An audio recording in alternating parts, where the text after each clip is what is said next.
अरविंद केजरीवाल जी ने जिस प्रकार इलेक्शन कमीशन के ऊपर प्रहार किया है वह विषय होगा। दूसरा विषय होगा उत्तर प्रदेश में बिगड़ते हुए कानूनी हालात।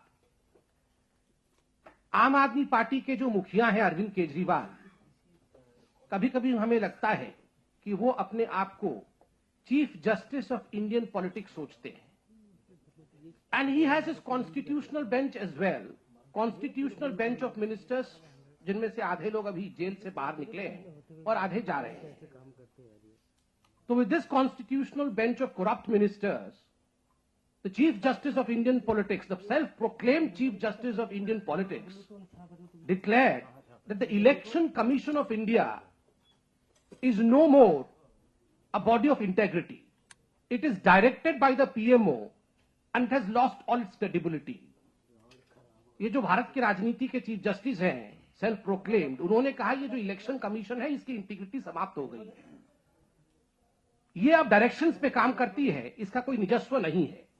और क्यों कहा? Why did he say so? Because a few days ago, while delivering a lecture, election rally in Goa, Mr. Arvind Kejriwal declared to the voters of Goa, I would rather say insulted the voters of Goa by saying that if political parties come to you and if they offer you money, don't reject them. Take money. He went a step ahead to say, if they offer you 5,000 rupees, demand 10,000 rupees, take money from all these political parties, but vote for Bharatiya Janata, vote for आम आदमी party. BJP का प्रवक्ता हूं तो हमेशा vote for BJP निकलता है। ऐसा अरविंद केजरीवाल जी ने कहा कि कोई आपको 5,000 भी दे तो 5,000 में मत मांगना, 10,000 रुपए मांगना, पैसे लेके जेब में डाल देना और उसके बाद आम आदमी पार्टी को वोट दे देना। जब इस पूरे विषय को इलेक्शन कमीशन के सामने रखा गया, when this whole thing was put to the court of election commission, the election commission rightfully under the law of this country censored Mr. Arvind Kejriwal। उन्होंने अरविंद केजरीवाल जी को चिट्ठी लिखी कि आप ये क्या कह रहे हैं। अरविंद केजरीवाल जी की बौखलाहट देखिए, बजाय इसके कि वो माफी मांगे, rather than asking for forgiveness, he went a step ahead और पंजाब में जाकर एक इलेक्शन रैली में पत्रकार बंधुओं से कहते हैं कि मैं फिर से वही दोहरा रहा हूं, अब फिर से लिखिए, मैं फिर से वही दोहरा रहा हूं कि पैसा मांगे तो आप पैसा ले लेना और वोट आम आदमी पार्टी को करना। इलेक्शन कमीशन जो कह रही है उसको कहने दीजिए, मैं दोबारा कह रहा हूं। कानून की धज्जी उड़ाकर, कानून के साथ खिलवाड़ कर कर इलेक्शन कमीशन के इंटीग्रिटी को कम करना और उसके बाद इस प्रकार का एक बोल्ड फेस, इस प्रकार का एक दुस्साहस दिखाने की कोशिश करना यह उचित नहीं है। और ये बार बार अरविंद केजरीवाल करते रहे। और मैं आज बिल्कुल आपके सामने कहना चाहता हूं कि ये ना केवल अरविंद केजरीवाल जी की बौखलाहट है, मगर ये दिखाता है जब आप इलेक्शन कमीशन जैसे स्वायत्त संस्था पर इस प्रकार की अभद्र टिप्पणी करते हैं, इस प्रकार से डायरेक्ट हमला करते हैं, आप इलेक्शन से पहले इलेक्शन हार चुके हैं और ये बौखलाहट बोल रही है और ये बौखलाहट बोल रही है। This is the frustration of Mr. Arvind Kejriwal which is speaking, because he has lost the elections even before the election was fought. Arvind Kejriwal ji का स्वप्न था कि ऑड डेज में वो दिल्ली के चीफ मिनिस्टर रहेंगे, इवन डेज में वो पंजाब के चीफ मिनिस्टर रहेंगे और हॉलीडेज में गोवा के चीफ मिनिस्टर रहेंगे। वो नहीं हो पाया है, वो नहीं हो पाएगा। जब उनको ऐसी प्रतीत हुई है तो फ्रस्ट्रेशन में इलेक्शन कमीशन पर ही प्रहार कर रहे हैं। Mr. Arvind Kejriwal had a dream. He thought that in odd days he would be the chief minister of Delhi, even days he would be the chief minister of Punjab, and on holidays he would relax in Goa. But when he saw that this is not going to come his way, so he had this brazenness of blatantly attacking the election commission of India. And ये पहली बार नहीं है।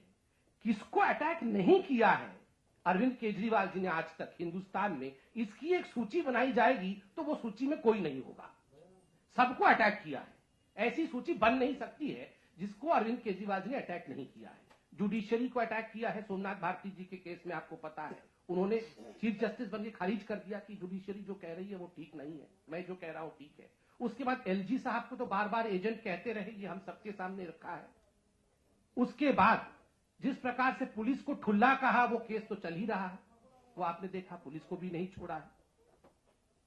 कोई भी ऐसा संस्था संगठन नहीं है। प्रधानमंत्री के लिए जिस प्रकार के शब्द कहे गए वो भी आपने देखा। जब महामहिम राष्ट्रपति की इलेक्शन हो रही थी, इलेक्शन के संध्या पर वो प्रदर्शन धरने में बैठे हुए थे कि इनको राष्ट्रपति मत बनाओ क्योंकि इनके खिलाफ भी मेरे पास चिट्ठा है। सबके पास चिट्ठा होता है। किसी ने सही कहा कि अरविंद केजरीवाल जी 4 मकान के घर में रहते हैं, 4 कमरों के घर में रहते हैं, एक कमरे में वो रहते हैं, बाकी 3 कमरे में सबूत रहते हैं जो कभी निकलते नहीं। This kind of rhetorics only shows the frustration of Mr. Arvind Kejriwal. Mr. Arvind Kejriwal should be reminded that this self-proclamation as the Chief Justice of Indian polity, with his corrupt breed of constitutional bench of ministers, a law minister who had a fake degree, a woman welfare minister who was embroiled in all kind of wrong activities against women, the CD also surfaced. So we have seen the kind of constitutional bench that he has. And today Mr. Manish Sisodiya, the Deputy Chief Minister of Delhi, is also under the scanner of CBI because of wrongdoing. मुझे तो लगता है ये अपने cabinet की बैठकों में भी यही कहते होंगे। कैबिनेट की बैठक में भी यही कहते होंगे कि पैसे ले लेना, काम मत करना। जब जनता को खुल के ये कह सकते हैं कि आप पैसे ले लेना और इनको वोट मत करना, इनको वोट करना, तो कैबिनेट की बैठक में बंद दरवाजे में नहीं कहते होंगे सारे मंत्रियों को कि पैसे ले लेना, काम मत करना। और इसी कारण से आज मनीष सिसोदिया जी के ऊपर सीबीआई की जांच चल रही है, क्योंकि मनीष सिसोदिया जी ने वही फॉलो किया होगा ना जो अरविंद केजरीवाल जी ने कहा, पैसे ले लेना, काम मत करना। काम तो नहीं किया, पैसे ले लिया।